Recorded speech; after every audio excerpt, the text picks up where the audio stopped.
broken my heart. They're now rocking one-on-one with Raider Mystic KPOV 88.9. Who let the dogs out? Who let the dogs out? Who let the dogs out? Who let the dogs out? E-A-T-L-E-S, Eagles! Eagles!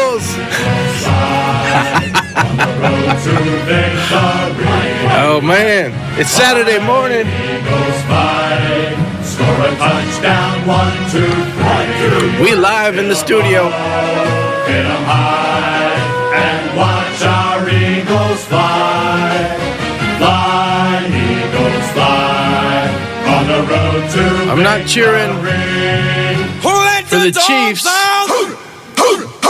E-A-T-L-E-S, Eagles! Got our guy Jeremy Shneider in the studio. Hey, what's up, everybody? Oh, we got one more for you. It's Super Bowl weekend. Oh, my darling Clementine. This is an Eagles song. Found it online. This is one-on-one with Raider Mystic. KPOV Bend 88.9. Streaming at kpov.org. No one likes them. They don't care.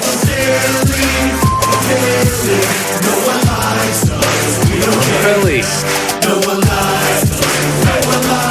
This music video is in front of a cheesesteak spot in Philly.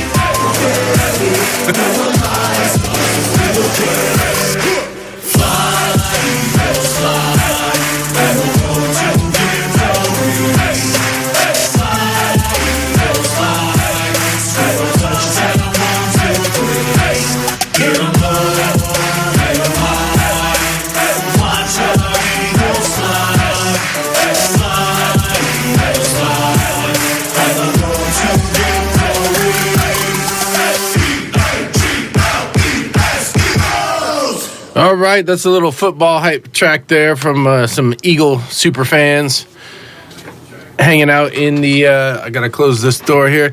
Why don't you? Oh, you got that, Jeremy? Thank you. Live and direct here in the studio. You never know what's gonna happen. Like hearing an echo down the hallway. We're in an old school building too. This building is super old. This is the. One of the original buildings in downtown Bend back in the early 1300s. Nah, just joking. Yeah. More like 1900s. Possibly haunted, right? I think it might be on a list. Somewhere. For real. One of those ghost-busting shows. They might come here one day. Ghostbusters. We're going to find those ghosts. I ain't afraid of no ghost. But awesome. I bet you're afraid of ghosts.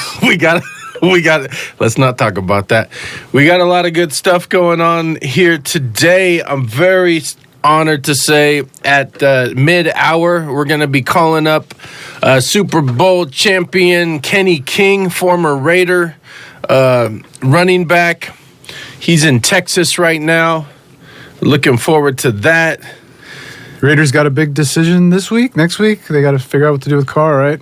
Contracts. Yeah, I know there's a lot of talk going on. That big bonus coming up. I keep seeing images of him in New Orleans Saints gear pop up on my feeds. That makes a lot of sense for him to go to the Saints. I could see that, yeah. He kind of looks like a Saint quarterback. Kind of see him in that, right? You know, slightly above average to average quarterback. Above average. Could maybe take you to a couple big games. You know, no critical interception at a critical time, though. No disrespect. We loved the car. We had a long run with him. But let's see here. I wanted to pull up a little music here just to keep us flowing in the back. A little Nipsey Hussle in the background, LA in the house. Rest in peace. And let's talk about local high school basketball for a moment. Sacrifice, hustle, pay the price. Now we got the season's heating getting close to the close down point. Yeah, we're in round 3 of teams playing each other, right? All the local teams are playing each other for the 3rd time now. Yeah, so the local teams play each other 3 times. That's a lot. And last night I was at the Redmond Mountain View game, and that came down to the final second. You know, just listening to that Eagles song reminded me of the kids after they won. So Redmond beat Mountain View by 1 point, and there was a couple opportunities at the end for Mountain View, and it didn't work out.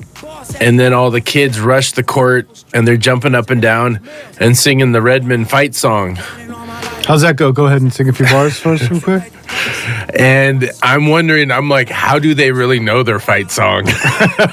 And I was looking on the walls at the billboards. I'm like, where is it written so they can read and sing it? Because do they really know? They really knew it. So that was cool. Good on you, Redmond, for actually knowing that. I don't know if in high school I ever knew our fight song. We didn't have one in my school that I can recall. Yeah. That's how good we were. We never had any reason to sing it. I think every school has a fight song. Now You call me a liar? the point of this is certain. Our But school did not have one. Okay? No fight song. I say didn't have one. Didn't have one, right? You know, and Go Chargers. We were the Gora Chargers. The Gora Chargers. I know I was a Ben Lava Bear. Oh, they definitely had a fight song. I think it's written on the wall. Most places, like Caldera, has a fight song on the wall. Yeah. And it has some Bend have one on their wall? interesting lyrics in it. But I'm not going to get into that. I believe so. I don't recall ever singing it, though. But I did spend my time as a Lava Bear for 4 years there, 3 years. I had a brief moment on the football team. That was fun. I'm not picking up a dedicated student vibe here.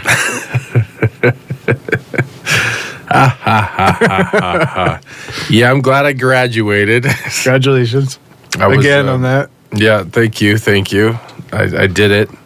So Last week. So I'm looking at the top teams here in the 5A IMC Intermountain Conference. You got Summit at number 1, Bend High at number 2, and Redmond and Mountain View are 3 and 4 at both 6 and 5. So that would have been a big win last night for whoever got it.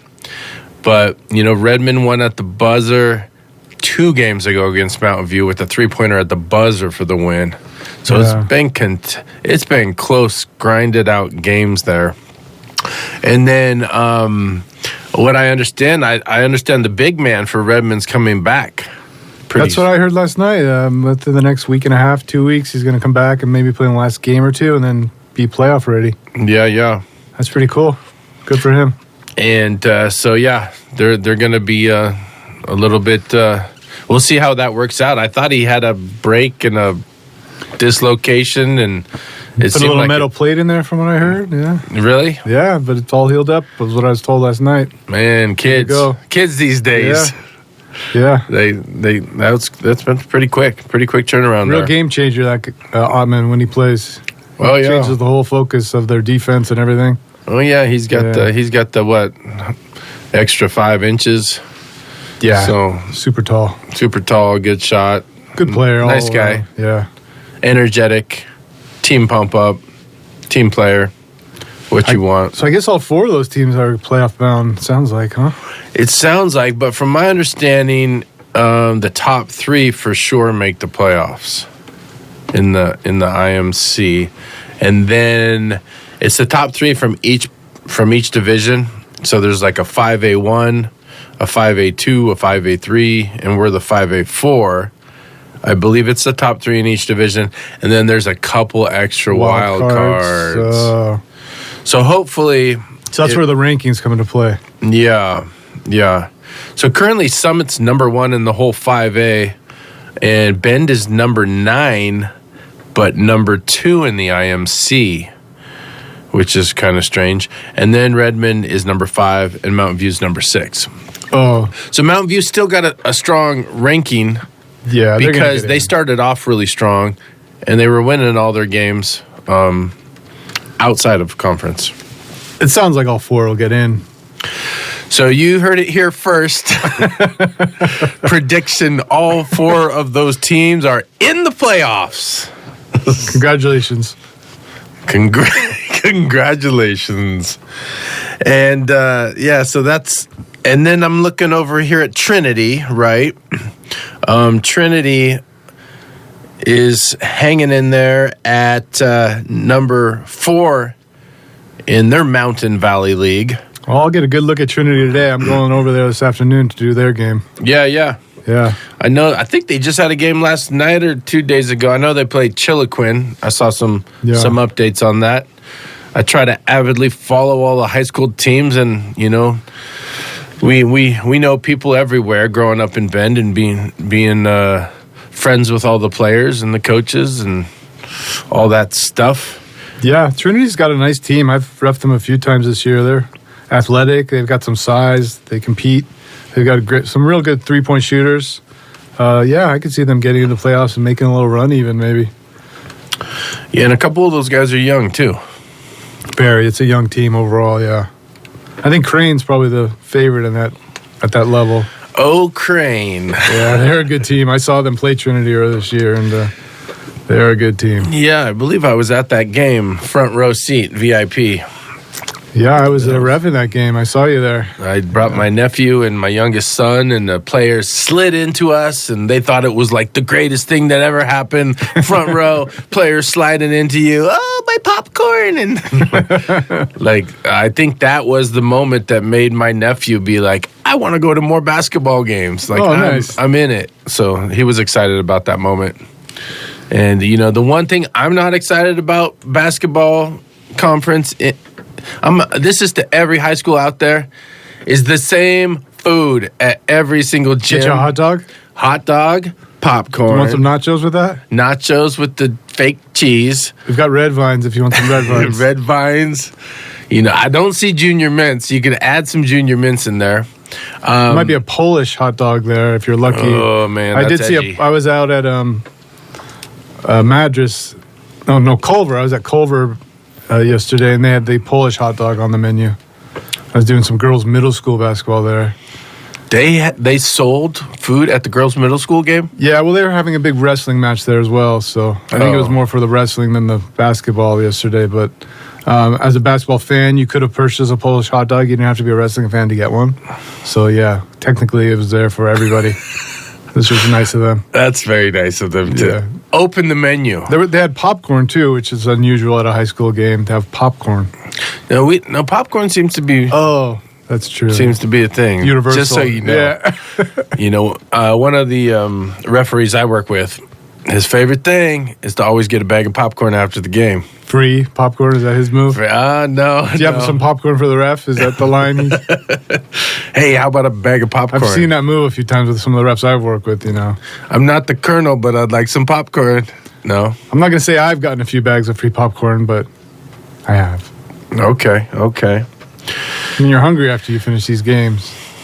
Yeah, this is true. But yeah, so, and we're in the gyms all the time. And as a parent of a player, I'm in the gym all the time. Yeah, I officiated your son yesterday. I don't know if you remember that. The JV game your son was in. Yep. Before the varsity game, we had a really close game. Your son had a chance to win it at the end. He played really well. I saw that. Thanks. Yeah. It was a good game. It was a slow game. A lot of timeouts and well, it was really close. It was like a chess game. There wasn't a lot of flow to it. Occasionally somebody hit a three. Yeah. Well, the first half, times. I thought the first half had good flow to it. I thought the officials did a really good job of letting the kids play. Oh, you did? Yeah, I thought so. I thought the officiating of that game was excellent. Excellent. Yeah, top notch. Yeah. A++. Yeah, I'd say so. Yeah, I would say it was a good job too. Yeah. So good job. I felt pretty good after that one. And it was a fun game. It was a good game.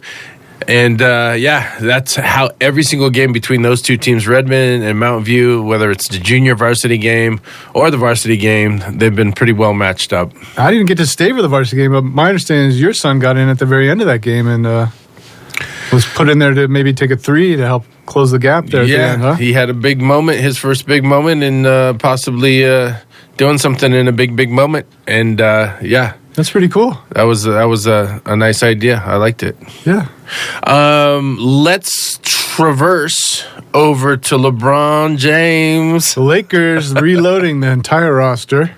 Love it. They got rid of all the guys I thought they should get rid of, and brought in a few guys I really like. Namely D'Angelo Russell, former Laker, they picked him at the 3rd pick in the draft at one point. And he should have never left, and they brought him back now, and they got rid of Russell Westbrook in the process, which I think was addition by subtraction, as that cliche goes. Russell just wasn't working out with the Lakers. Does he work out with anybody?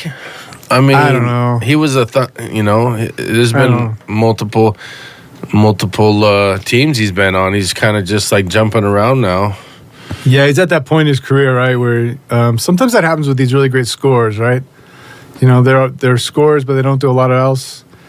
And we've seen that a few times in the NBA where towards the end of those guys' career, they move around a lot, but they don't really stick or they don't seem to make a difference when they are with a team. But he'll end up in another team here. I guess the Jazz are going to buy him out. That's where he ended up in the trade, was with the Jazz, and they're going to buy him out, and he'll be a free agent. I remember being at a Blazer Thunder playoff game, and my kid made a sign, Russell Westbrook. Oh, really? Was this when the Harden Durant Westbrook version? Or had Durant left by then? I don't think we beat. I think he had left at that point. Gone to the Warriors. Yeah. Yeah, he's kind of Carmelo Anthony comes to mind. Carmelo moved around, was a great scorer. Do we know where he is now? Do you know where he's at? I think he's DJing now or something. He's not in the league anymore, in other words. Check the mic. Yeah, he didn't get picked up this year by anybody. I don't think he's officially retired, but I bought a Carmelo Anthony Trailblazer hoodie, and I was wearing it yesterday, and someone asked me, where is he now? I'm like, I don't really know. He's not in the NBA. No. I think he might be overseas. He could be doing something overseas. I'm pretty sure he's not. Probably just You'd hear about it. Yeah, probably just. Because, Dwight Howard's been playing in the China League. Have you seen that? Has he? Have you seen highlights of that? No. Yeah, Dwight Howard's been playing in the China League. Superman? Yeah, Superman's over there. And he's been mixing it up with some of the big men in China. There's been some videos showing him just doing Dwight Howard type stuff over there. Wow! But he kind of dominates over there, as you can imagine. Yeah, I was in a little YouTube rabbit hole the other day watching some professional Chinese basketball, and there's a lot of Americans over there. Yeah, the league's not a joke. I'm not trying to suggest the Chinese league is actually a legit league. It's nothing compares to the NBA, obviously, but these foreign leagues have grown up a lot over the years, and you just wonder, though. Dwight made so much money in his NBA career. What are you doing over in China? Did you not save any of that money? Are you really going to have to do this? At some point, I understand you love the game, but at some point, I would think I just want a break. Right. You've been going for so long. You've been playing so much, and you just don't want to leave that opportunity that you'll never get to do it again. Does Dwight Howard love Tom Brady? Well, that's different. Tom Brady won all the rings. I mean, he's the GOAT. Does Dwight Howard love basketball, or is Dwight over there getting one last paycheck? That's what I wonder. Is he trying to make some Bitcoin, maybe? he might be doing a Bitcoin on the side. Ethereum? Could be Ethereum. But you never know. So, LeBron James. Oh, you want to get back to the actual trades? We didn't. I can go on about Dwight Howard for. We didn't seal the deal with LeBron. Hours. I don't want to talk about LeBron for more than another minute. But he did get the NBA record for the most points in NBA history. Yeah, that was inevitable. And did you see somebody on the sideline that kind of stuck out on the news? Did you see that? I mean, I saw Kareem. Yeah, Kareem was hanging out because he was on that list. Trying to look happy that his record was being broken. Yeah. He was classy through the whole process, I thought. If you're Kareem, though, you got to be quietly upset that your record's been broken. Anthony Davis. Oh, AD, is this a sitting thing? Is that what this is? So when LeBron hits the basket that is the record breaker, Anthony Davis is like leaning over, like looking off to the side, and he got a lot. He got a lot of flack for the way he was acting in the moment while everyone had their cell phones out and we're like, and LeBron's walking down the court like, I'm the king of the world, look at me. And then Anthony Davis was like, oh, man. Camera's zooming in on him. And Kareem admits to being hurt in that moment, too. So, well, Kareem was always going to be hurt. Side note, I want to mention. So that Scottie Pippen's son is on the Lakers, on the G League team, and that's a little weird. The Lakers just let me pull this up here. They just pulled in somebody that actually was hanging out with his mom. His mom, yeah. I mean, it is what it is. It is what it is. What are you going to do? So you got the kid on the team and the mom's ex and your dad's Scottie Pippen. And do you know who Scottie Pippen Jr.'s mom is now dating? I'm going to break it right now. Breaking news. Michael Jordan's son. One of Michael Jordan's sons. Son. So she's not dating the Laker anymore. She's not dating the Laker anymore. Is it Beasley? Is that who the... No, which one is it? It's not Beasley. We'll pull it up here in a minute.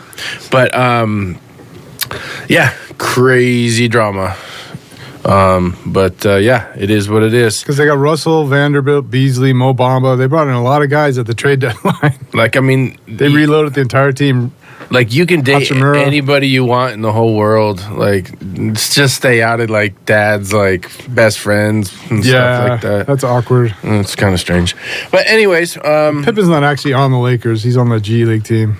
Right. Working his way up. Well, I think he'll eventually be in the NBA. He's a pretty good scorer. And then we had a couple big trades go down.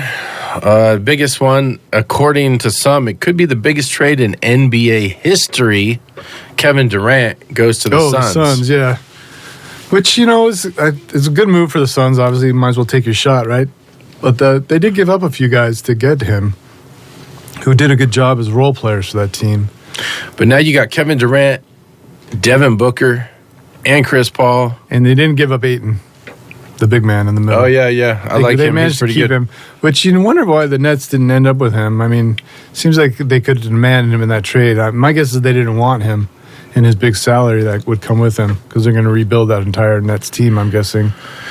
And then the Blazers are in like a 4-team deal with Gary Payton. Maybe. The second. Maybe. But he didn't pass his physical. Right. But the trade deadline has passed, they were saying. So can you nullify a trade after the deadline has actually passed? Oh, man. So it's somewhere in the nether world right now of whether this trade can go through or not. Just like, do you care? I mean, Gary Payton, the second, is he really a difference maker? I know Golden State really wanted him. And they were excited about it. And the Blazers got back. But the Blazers I saw something like we were supposed to get like 5 second-round picks. Yeah. Like, pretty heavy. Those are pretty random, those second-round picks. They could be something, it could be nothing. That's why you try sometimes. It's like going to the junkyard in the second round of the NBA draft and seeing what you can find. Dice. You might find something, but you might not. Roll the dice. It could be nice. Yeah. But those picks can be used in other trades, too, though. But the Blazers got back a couple players, too, right? I mean, you're the Blazers fan. I mean, yeah. As a Laker fan, I'm not totally up to speed on Blazer trades. Man, the Blazers are hot the Blazers. And then cold. Last night, they blew the lead and went down by like 15. It was like a 30-9 run or something. And then a couple nights before, we beat the Warriors in a fun game. Curry wasn't playing. I like to see him play. Yeah, he's hurt. But Which, he's had a few injuries the last few years, Curry. I wonder if he's getting to that point where he can't stay on the court all the time anymore. Of course, Klay Thompson's had that problem, too. He's got the old basketball legs. Yeah, it happens. It's everybody but apparently LeBron James. You reach a certain point in your career and you just can't stay on the court anymore. Happened to Kobe, even. So we got like 5 minutes until we call Kenny King.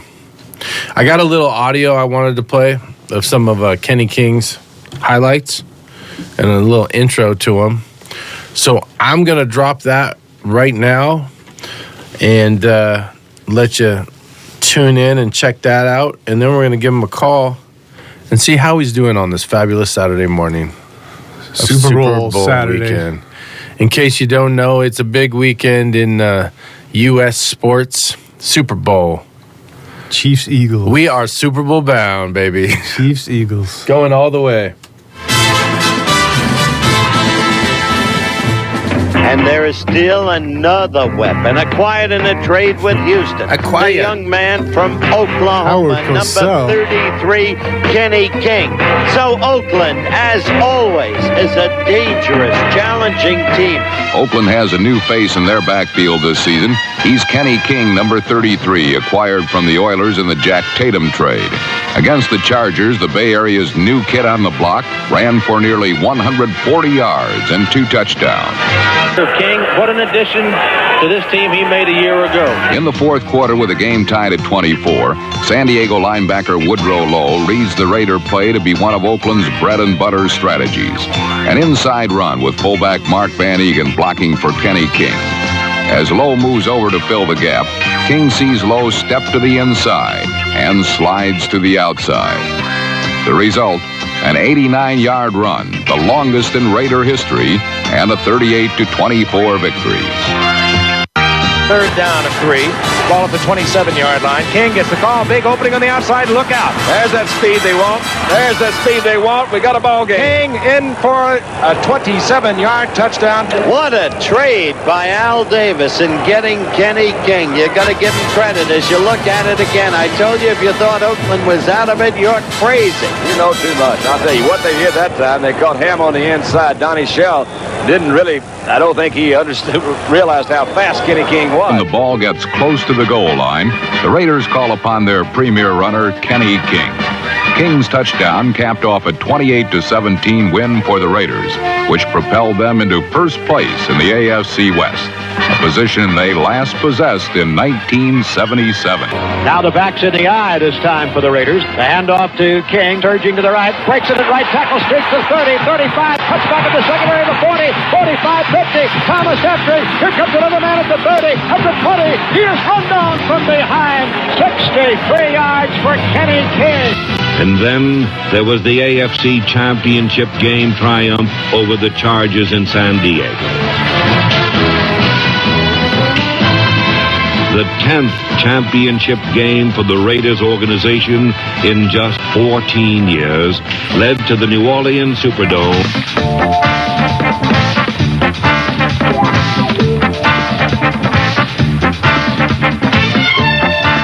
Kenny King gathered in the Plunkett pass, and 80 yards later, the youngster from Oklahoma had carved a spot for himself in the record book.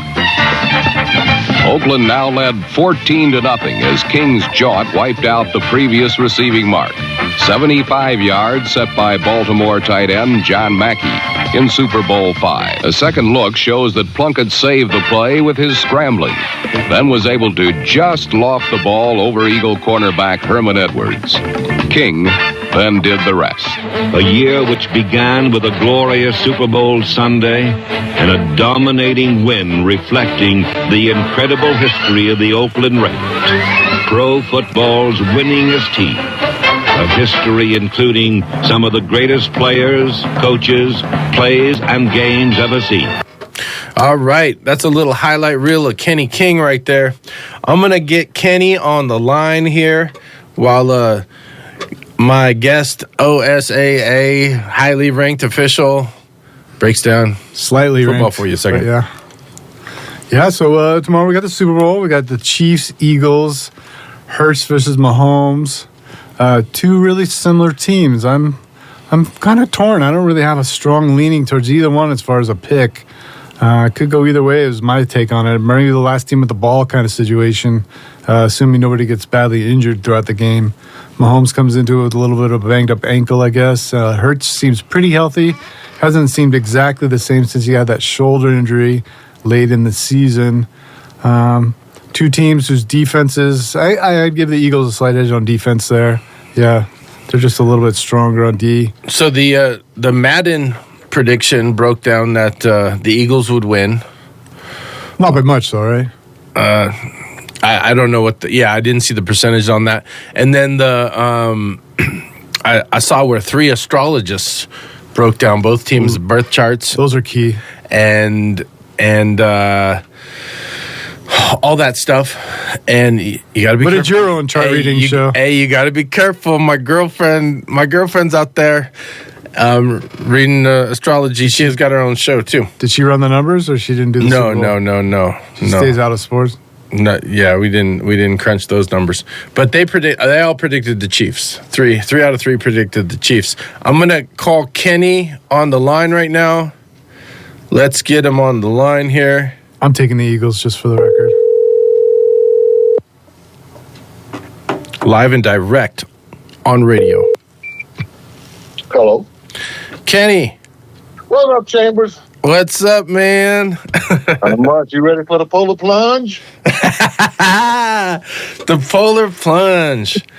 Yeah, I'm always ready. You know, unfortunately, I don't think I partook that day. But it's not cold. It's not cold enough yet right now. No, you need the snow on the ground. You need We need snow on the ground and a lot of duck poop. and if anybody is wondering what we're talking about with the polar plunge, Kenny King joined us in Bend a couple years ago and was in the parade, the Christmas parade with us, with the Bend, Oregon Raider Nation, and they all had made a pact to jump into Mirror Pond in the river downtown after the parade was over, and they followed through, and we had Super Bowl champion Kenny King going hard in the paint and jumped right into the Deschutes River. Yeah, that was fun. That was a blast, man. That was a great time. And that really puts you up there with some of the best memories up here. Good. That's why I was hoping for that. Yeah. You made a mark. You set the bar high for anybody else. But happy to have you on. Thanks for joining me this morning. I got my buddy Jeremy here. He's a basketball and football official also. Hey, Jeremy. Hey, Kenny. How you doing? I'm great. Thanks for joining us today. Yeah, looking forward to it. Yeah, so we're talking Raiders, talking football, talking Super Bowl. This upcoming Super Bowl here, what you got? You got a favorite in this one? Yeah, I'll put it like this. I'm pulling for Jalen because he went to the University of Oklahoma. Mahomes is great. He's a great player. I just cannot pull for Kansas City. I mean, especially after the ring around the rosy thing that they did against us in Las Vegas. Yeah. You turn me off. I mean, you completely turn me off. And I don't think it's going to be a blowout, but I really do want Philadelphia to just really kick that butt. Yeah. And I feel the same way, Kenny. You know where I stand on this issue, and I am not a Chiefs fan. I like good football. Mahomes has had his day. He's had a lot of good days. I don't think he's probably as healthy as he normally would be. The thing about it is that you're not going to be healthy throughout the season. I mean, and that's what I tell kids. I tell people this all the time. Once the season starts, you're pretty healthy. You're actually healthy.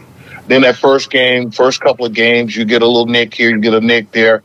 By mid-season, you got so many little nicks and pains and ankles and knees and back and shoulder, hands, neck. I mean, that you got to deal with, that you're going to have to just put it out of your mind. So, I mean, Mahomes he's a warrior. Yeah, he is a warrior. I mean, once he sprained that ankle the other week, this kid hobbled off. He hobbled back in, and he still played great football. But I don't think. I think that the defense. I think Philly's defense is better than anybody's defense that they've seen. I mean, Cincinnati's was good, but I think Philly's got a really good defense, and they got a very strong offense. I mean, but you can't. I mean, it's not just one guy. You got Kelsey. You got you got Mahomes. You got the receivers. What was it? Juju Schuster. Who do they even have as wide receivers anymore? And defensively, I mean, I don't think Chris Jones is probably the best guy you got. I mean, they got a good defense. They got a really good defense, but I think when it comes down to it, when it comes right down to it, I mean, I don't want to eat crow, but like I said, I just got this feeling that Philly is coming with their ears pinned back and playing like we played back in 1980, 1983, and Super Bowl 15 and 18. And I was like, I'll tell you something, and one other thing, and I'll shut up. But I was watching the news the other day, and they were talking about the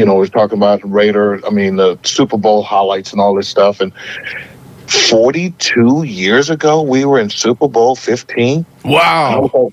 I was like, are you serious? I'm that old? Uh-huh. Am I that old? I know. It's crazy, huh? Time keeps on moving into the future. Man. Yes. And so you played the Eagles in that Super Bowl 15. Super Bowl 15. Yeah, we played the Phillips. Yes. And if you don't know, Kenny King on the line with us right now. He went to Oklahoma, and he played he was drafted by the Oilers and Houston Oilers. Played for the Raiders for most of his career, and won 2 Super Bowls. So in that Super Bowl 15, you played the Eagles, and I know you had a giant play. You want to tell us about it? I had the longest touchdown reception in Super Bowl history. Went 80 yards. Record lasted for like 16 seasons. Yep. Through pass from Jim Plunkett. It was just a little short pattern outside, flat pattern out. And then Plunkett looks up, he sees me, ball's overthrown. Herman Edwards was going forward. Jerry Robinson really thought he had a bead on Jim to make the tackle. So Herman looks forward and saw Jerry going forward, and he went forward. And Jim just lobbed the ball and just came right over his hands into my hands, right on the sideline in front of the Raider bench. And I just took off downfield, and Bobby Chandler made the last block on the, I think it was Roynell Young, and took me into the end zone 80 yards later, and I spiked the ball. I made sure that it went towards Dick Vermeil because I wanted him to know that. Is that why the spike went like that? Yeah, I spiked it towards Dick Vermeil. That's awesome. Because I noticed that. I was like, why is he's throwing it like kind of in a direction? It was intentional. It was definitely intentional spiking. It was an intentional spike to go towards him. I wanted it to hit him, but it wasn't going to hit him. But, it was my intention to get that. The night before, I tell you a little something. The night before the game, we're out. My mom, my dad, my girlfriend, we're out on down on Bourbon Street. And we're having dinner. And the defensive coaches was in the restaurant at the same time. And where we were sitting was over here, and then over there they were sitting. There was a banner. There was 2 banners. There was a Raider banner, and then there was a Philadelphia Eagle banner. And the Raider banner was just above the Philadelphia Eagles banner. Well, at the end of dinner, the banner was gone. And I looked up, and they were leaving, but that banner was gone. So I was like, "What? I wonder what happened to it." I guess some fan came and got it. One of the coaches had taken that banner and crumpled it up and threw it under the table. Ooh. My dad was like, because I'm very boisterous, I'm very mouthy when I get a little teed off. Uh-huh. So my dad was like, son, don't do anything, don't. So I followed them outside, and I went out there and I said, look, that's going to cost you. It's going to cost you tomorrow. And so when I got that touchdown, it was just like, you know what? It was payback. What a sweet revenge. Yeah, that's awesome. And on that Eagles team, you just mentioned Jerry Robinson, who later became a Raider. Yes. And Jerry's been to Bend also. He was the first guest we ever had here from the team. Jerry's a good guy, and I tell Jerry all the time. Now that once he came to the Raiders, I say, you know what, Jerry, you'll always be behind me. And the reason I tell him he'll always be behind me because he couldn't catch me. Uh-huh. I mean, on that play defined me, defined the game. But Jerry, I give Jerry and I give Herman a lot of a lot of trash, behind that play. Even 42 years later, I still do it. That's fun, man. That's fun that you're able to continue the trash. And that's great. That's great camaraderie. Yeah. I'm sure you guys are all good. And so, yeah, that's a good story from the night before there. And then on that Raider team, you had Plunkett. You had all kinds of beasts on defense. We had, offensively, we had Plunkett, we had Bobby Chandler, we had Cliff Branch, we had Raymond Chester, we had Mark Van Egan. Our offensive line was Dave Dalby as center. We had Mickey Marvin right guard. We had Henry Lawrence at right tackle. We had Art Shell left tackle. Gene Upshaw at left guard. Defensively, we had Dave Browning, Reggie Kinlaw. I can't remember who the other guy was. You had Teddy Hendricks. We had Ted Hendricks, outside linebacker. Matt Millen, Rod Martin, who had 3 interceptions in Super Bowl, and that which will never be broken. Yes, sir. We had Burgess Owens, we had Mike Davis, we had Otis McKinney, and we had Dwayne Osteen. Those were our starters, and then you look at backup players that came in, the Jeff Barneses, the Mario Salados, just so many guys that it was such a unique, dynamic football team. We played one of the things that I look at that year, and that was my first year with the Raiders in 1980. I came out of Houston after being traded to the Raiders, and coming in. I mean, I had a lot of work to do. I mean, I'm replacing Jack Tatum. So I've got to make it. I've got to be an impact, and I knew that. And getting there with this team, we didn't play. We made some, we had some games that we didn't do well, but we were 11-5 going into the playoffs. And going into the playoffs, we had a lot of confidence in each other. We had a camaraderie. Thursday nights we all went out. We did our camaraderie. We went to practice stinking the next day to see who could stink the worst with alcohol. And we get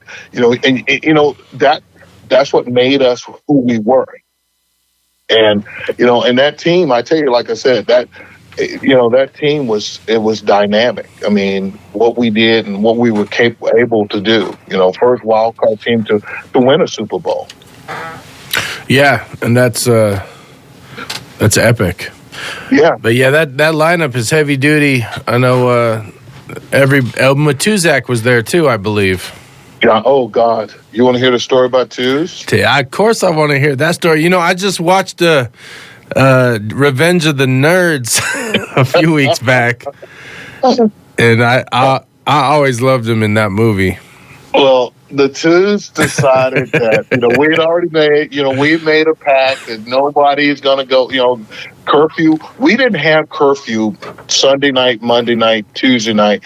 We started having curfew Wednesday night, Thursday. Wednesday was, defensive day. Thursday is offensive day. So we decided to have the first curfew was Wednesday night.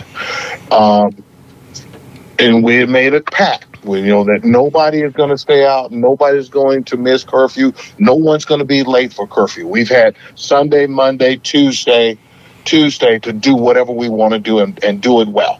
Uh-huh. Well, guess what? We're sitting there on the bus Thursday morning, waiting to get go into the practice field. Twos hasn't showed up. Where's everybody's? Where's Twos? Well, anyways, Twos finally shows up. He pulls up. This car pulls up. These girls let him out. And Twos walks up to the bus and he gets on. And Gene says, first thing Upshaw says is, Twos, I thought we made a pact, man. We said, nobody's going. He said, the reason I was out, I wanted to make sure that there was no other players that was out there. So I was just policing it. Uh-huh. That was his reasoning for being out. He was policing. Making sure everybody was doing a good job and not going out. Making sure that no one else was out there. That was very thoughtful of him. Yeah, very thoughtful. Very thoughtful. Yeah, a lot of stuff was happening. I think I was looking at the halftime show. It was a Mardi Gras kind of deal. I thought I saw Barry Manilow was in that Super Bowl. I don't remember, to be honest with you, because we didn't get to see those. I mean, right. we don't get to see the shows. I mean, and back then they didn't advertise it like they do today. But no, we never. I think Barry was Barry Manilow there, or was he at Super Bowl 18? Yeah, that could be the other Super Bowl. He was at one of them. He was at one of the two. I guarantee that. I think it was 83. I think it was in Tampa. But forget about Barry Manilow. We got Rihanna now, so it's all good. Riri.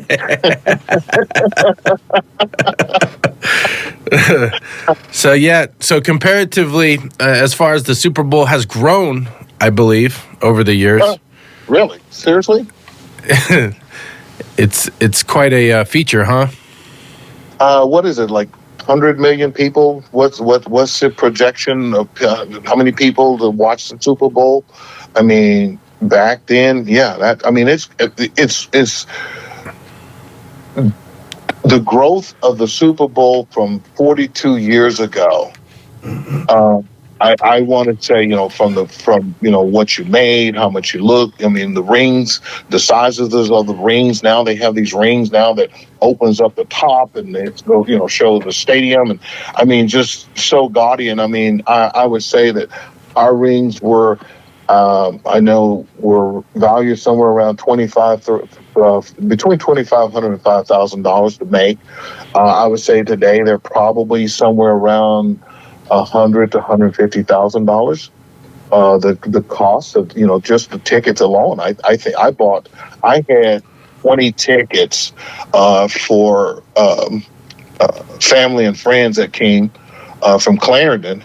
And I want to say that those tickets were $100 in, where today I want to say I think the cheapest ticket you're going to find is probably going to be around $2,000 or $3,000. So the difference today is, is the financials. I mean, the financials of it and the growth of the National Football League is epic, as we say. And it's like, and it's still one thing. It's the Super Bowl. It's the Super Bowl. That opportunity to be able to say, I am a world champion. Yes, sir. I'm a world champion. And not every player that plays in the National Football League gets that opportunity to say that. I mean, you had some great players. I mean, look at Dan Marino.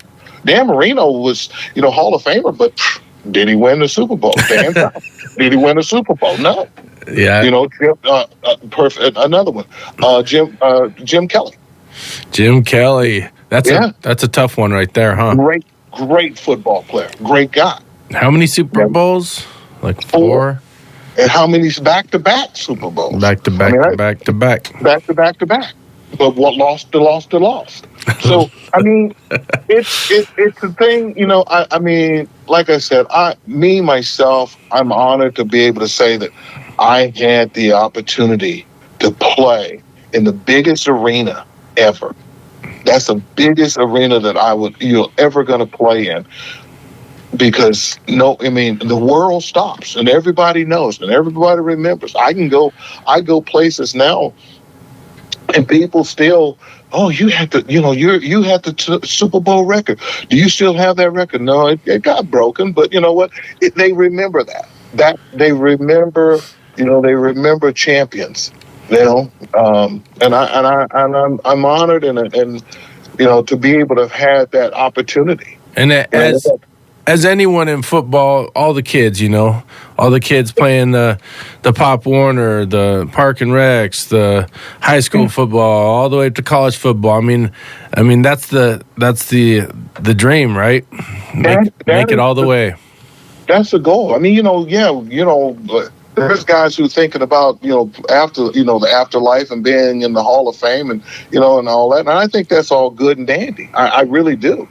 But it's, for me to be able to say that I played in 2 Super Bowls and I had the longest touchdown record in Super Bowl history in Super Bowl 15. And I can sit here in my office right now and look up there and there's that ball and there's a picture right above it, me spiking the ball. And I can sit and I look at that and I think, who I think about is my dad, who, was like, didn't want me to go to Oklahoma. I mean, he wanted me to go to Texas A&M and, for whatever reasons. But we fell out. But once I got into the NFL, the love came back. And when I got a chance to play in the Super Bowl, my dad was there. My mom didn't go to the game. My mom stayed at the hotel because of her religion. Pastor had told her, Mother King, go to the Super Bowl, be there with your son. But she was like, no, because of the gambling and all of the stuff that goes on. Okay. Associated with, right? Yeah, so she didn't go. She stayed at the hotel. But it's an honor to be able to say I was able to do that, and I did it for my dad. I did it for my family. I did it for my community. Yes. And thanks for sharing that too. Yeah. That's got me thinking on different things too. So I'm going back to the entertainment of that specific Super Bowl 15. And there was not really a headliner. It says it featured singers and dancers for a Mardi Gras festival. Yeah. Well, what was it? Well, what did they do? I don't know. A performance up with people. But a big thing about that specific Super Bowl too that was big in some world history was there was a hostage situation. Exactly. Yeah. And the hostages had just been freed? Had just been released, yes. I think it was from the Middle East or Iran or somewhere in there. Yeah. Iran, yep. And they had big yellow bows all around the stadium as we were driving up. So, an emotional moment there with that as well. And Al Davis, in his locker room post-game speech, was happy about that and gave a shout out about that as well. That's Mr. Davis he was a visionary. That man saw he saw things that other people didn't see. I look at him and I look at that organization. I look at that year, and I see what he saw.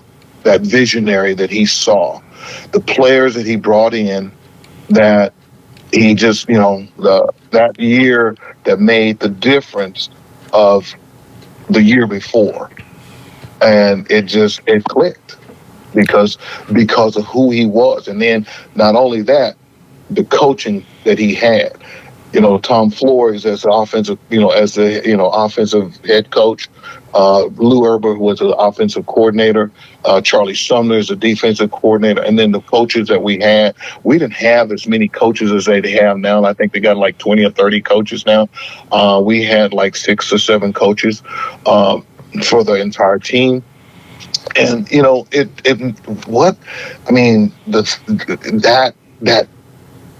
that organization, that unit that he put together that year was dynamic, was really, really dynamic. I mean, I came in from Houston.